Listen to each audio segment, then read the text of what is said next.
tous, c'est l'Inquisiteur. Aujourd'hui, on va parler des chasseurs de sorcières.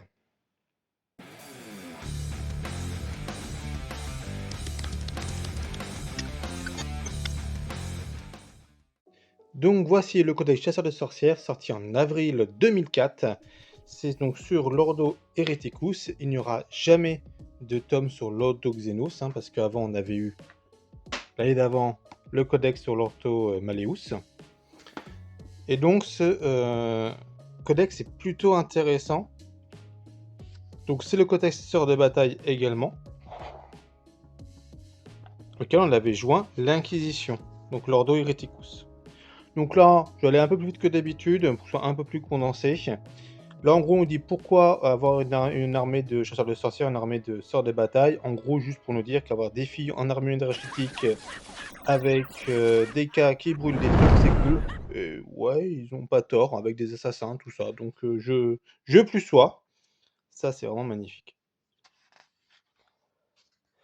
Là, c'est en gros l'origine des sorts de bataille lors de Hereticus. Alors, je vous le fais en très rapide pour ceux qui ne savent pas. Donc, en gros, après le Résidorus, etc., il y a eu le temple du Sauveur qui est devenu le culte impérial, le credo impérial. Et au bout d'un moment, il y a un mec qui s'appelle Vandir qui était haut seigneur des Terra et du coup ecclésiarque et chef du Ministerum.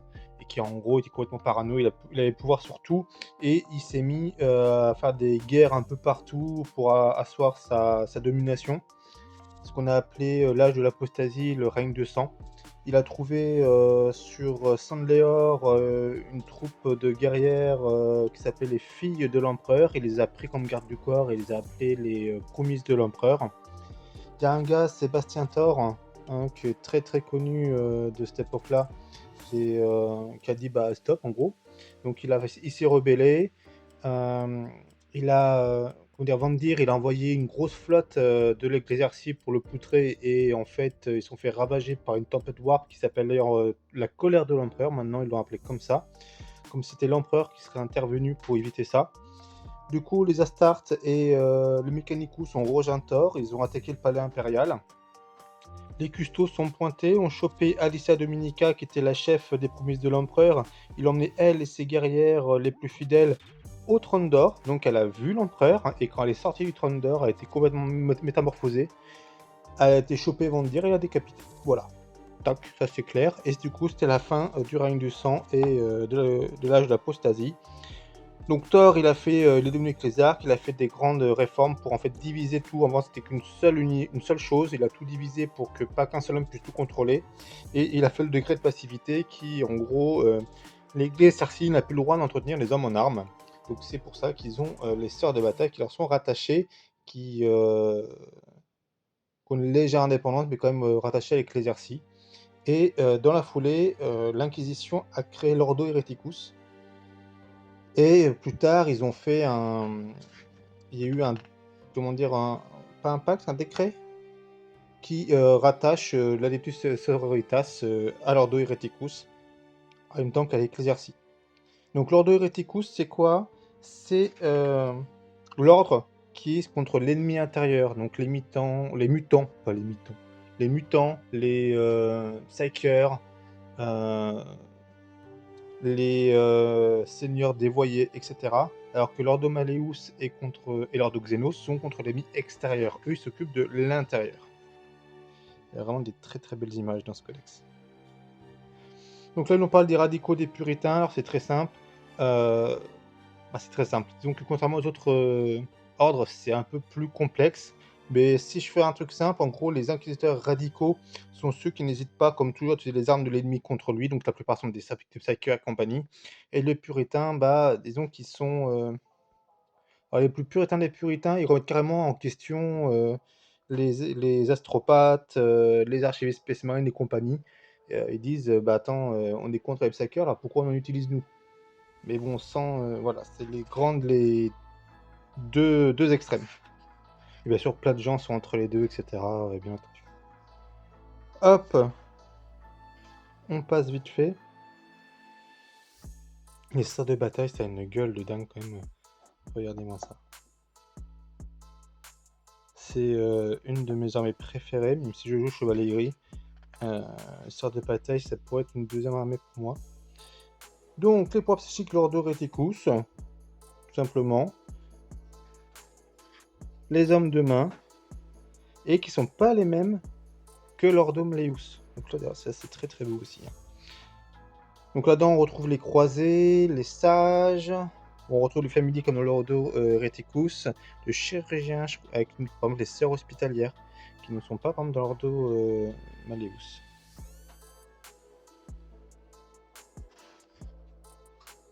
Ensuite, les règles spéciales. Alors, surtout ce qu'il faut voir, c'est leur système de foi qu'on retrouve d'ailleurs dans le jeu Dawn of War, hein, que vous connaissez sûrement, Soulstorm. C'est un jeu que je joue d'ailleurs toujours. Donc, tout leur pouvoir de foi, donc c'est pour avoir des bonus, soit à la force, soit à l'initiative. Celui-là qui est énorme, c'est l'esprit du martyr. Ils transformaient leur sauvegarde d'armure normale, donc 3+, en sauvegarde invulnérable. Ça, c'était ouf. Voilà, c'était vraiment l'époque du Grimdark, la V2 de Warhammer 40 000 qui était complètement pas comme ça, c'était très coloré, bah, comme l'époque le dictait. Là, on, là, on est vraiment vraiment dans le Grimdark à fond. C'est l'ère du Grimdark, c'est elle qui a lancé toute la direction artistique de Warhammer qu'on aime tant. Alors ça, toujours, c'est le truc qui me manque parce que la V3 est encore très RP. Et par exemple, tiens, une arme combinée bolter, arbalète à pieu. Une arbalète à pieu, ouais, même si c'est pas magnifique ça. Ou alors un pieu énergétique.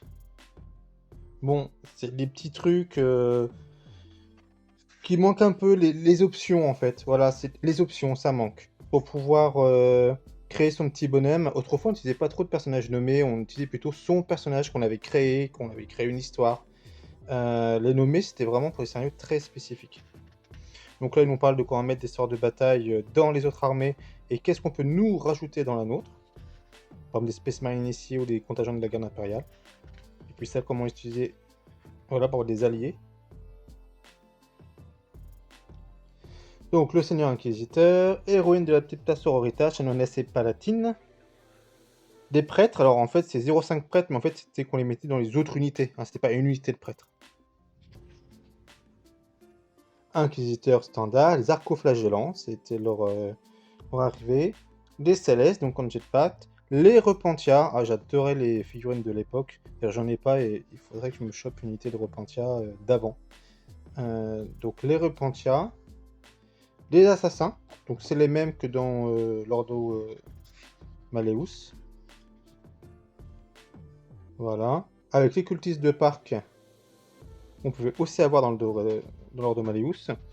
Et les transports, donc la chimère, le rhino et le Land Rider. Et oui, les sœurs de bataille avaient accès au Land Rider en tant qu'un transport, et non pas comme unité à part. Ça doit forcément être un transport. D'ailleurs, vous noterez qu'il n'y a pas l'Immolator, parce que lui, justement, c'est l'inverse. Il ne sera pas dans les transports, mais il sera une unité à part. Qui pourra transporter les figurines, bien sûr. Donc, les sœurs de bataille, les troupes de choc de l'Inquisition, les Séraphines et le Dominion. Donc ça, vous voyez, ça n'a pas bougé. Les Rétributors, l'Immolator, l'Exorciste, la machine de pénitence qui aussi a fait son apparition là, et la frappe orbitale, comme pour l'Ordo Maleus. Ça, honnêtement, j'adore ce truc-là. C'est tellement RP. On vise on vise un décor et on balance une frappe qui n'est pas précise, elle va forcément se disperser et ça tue tout ce qui est en dessous. Bah, ça fait des jets de dégâts, hein, mais alliés ou non. Les scénarios, les adversaires. Alors c'est comme pour l'Ordo Maleus, donc avec le codex chasseur de démons, des petites règles pour ceux qui affrontent. Alors c'était pas obligatoire, mais du coup si on affrontait les chasseurs de sorcières, on pouvait avoir des unités en plus. Donc là c'était pour les pouvoirs. Il y avait un pouvoir, Psyker Renégat, Cardinal Apostat, donc un cardinal qui serait rebellé, hein. On peut avoir un troupe des mutants, des renégats, et ça, cette image-là, attendez, je l'ai peut-être juste à côté de moi, ça me fait penser à une figurine de Necromunda, Taetos 23-2. Est-ce qu'il est là? Oui, il est là. Que je me servais comme hôte démoniaque. Voilà, comme hôte démoniaque dans mon ancienne... Hop, attends, je te remets là. Suite inquisitoriale.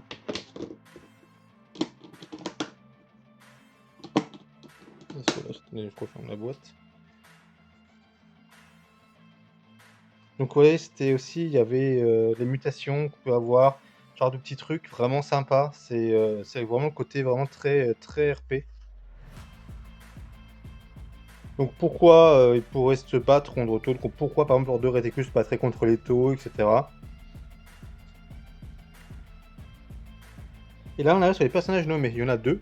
Donc Karamazov qui maintenant n'existe plus, peut-être qu'il reviendra plus tard, mais sa figurine... Je les ai tous, les inquisiteurs, lui je me disais toujours je le prendrai plus tard, et bah malheureusement bah, je l'aurai jamais. À moins que je le trouve un jour en occasion, mais tant pis pour moi. Donc en gros c'est un inquisiteur qui est une sorte de dreadnought un peu. De char, en fait c'est un trône, un marcheur, et qui poutrine tout. Le trône de jugement. Et à Sainte-Célestine, donc qui est arrivée du coup à la V3. Certains pensent qu'elle est arrivée avec Greyfax à la V7 avec Gathering Storm, mais non, elle date de bien avant. Vous l'avez même dans Dawn of War, c'est pour vous dire, Dawn of War 1, qui date de la même période. Et là maintenant, je vais essayer de vous rapprocher ça pour que vous voyez mieux. Voilà les figurines de l'époque. Je sais que c'est quelque chose que vous aimez bien. Donc là, avec les sorts des batailles en métal. Voilà, une suite inquisitoriale qui claque. À l'époque, j'adore cette figurine. À l'époque, on utilisait aussi parfois des bretoniens pour les convertir. Pour en faire les assassins de l'époque. Pour en faire du coup des mecs de la suite. La machine de pénitence avec les arcoflagellants.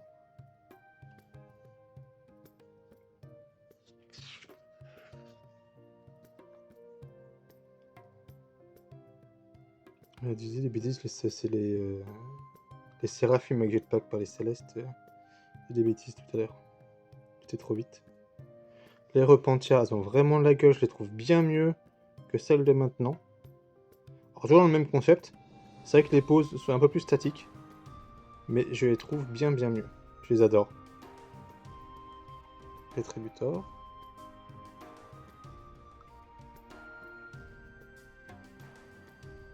La Sainte Célestine, comme a été autrefois. Donc, elle ressemble à ça, c'est dû, bah en fait, comment étaient conçues les figurines à l'époque, surtout comment on pouvait les créer, c'est-à-dire comment on pouvait les mouler.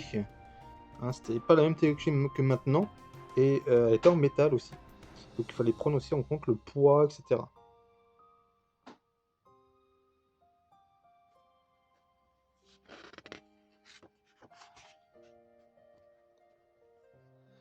Tac, donc le Rhino et l'Immolator. Immolator! Soyez purifiés! Bon, excusez-moi, ça sur le Dawn of War, je joue beaucoup sur de bataille et Dawn of War. Et j'avais été classe ces figurines d'inquisiteur aussi. Dommage que maintenant il y a quasiment plus de figurines différentes. Si on veut jouer un inquisiteur, là on va être super limité. Bon après il y a une tonne de conversions qu'on peut faire, mais avant il y avait du choix. Donc convertir les hommes de main, bah voilà regardez. Là on a une enchanteresse bretonienne qui a été modifiée. Hop. Des ordres comparés à l'époque, donc le Notre-Dame des Martyrs qui est le plus connu, comme celui de la Rose de Sang, du Cœur Valeureux. Et Notre-Dame des Martyrs aussi là, par exemple, il y a Véridian qui est dedans. Les ordres non militants. Peindre des sorts des batailles.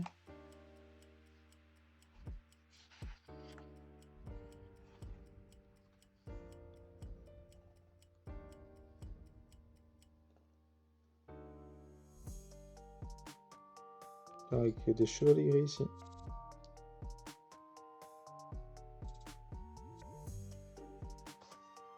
Un truc qui serait bien, c'est que quand ils feront le nouveau codex, bah non, ils l'ont fait, et c'est pas dedans. Je suis bête. Que pour mettre des sorts de bataille dans les autres armées de l'Imperium.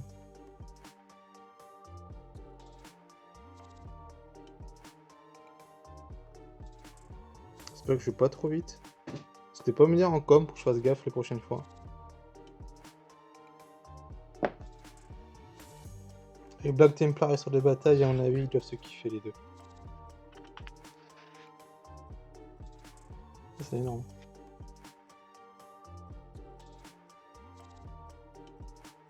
Et ça, bien entendu, par John Blanche, donc la canonesse Véridian, qui était aussi la couverture du coup du codex V2, hein, qui est iconique, je pense. Bah, moi, c'est l'image qui a tout changé sur mon appréciation on dire artistique des choses. Et voilà pour Chasseur de sorcières, sorti en 2004, encore un codex dans la même veine des codex en fait de la V3.5, parce que la V3 ça avait été en 2 vagues. C'est vraiment des codex énormissimes, avec une patte, il y a tout un truc là-dedans, c'est pas que de l'équilibrage. Voilà, il y a vraiment tout qui se dégage, ils sont énormes ici. Moi je vous conseille de vous les procurer pour les lire réellement. Vous allez voir, ça fait vraiment du bien. J'aimerais bien d'ailleurs qu'on retourne vers ce genre de choses à l'avenir. Alors, pas à la V10, hein, je pense pas, mais peut-être à la V12, à la V13, peut-être, on verra bien. Mais voilà, donc en tout cas, si vous avez aimé, n'hésitez pas à liker, partager, vous abonner, commenter. Moi, ça me fait super plaisir. C'en est fini avec du coup les tomes de l'Inquisition à la V3. Allez, bonne journée à vous et soyez purifiés. Ciao.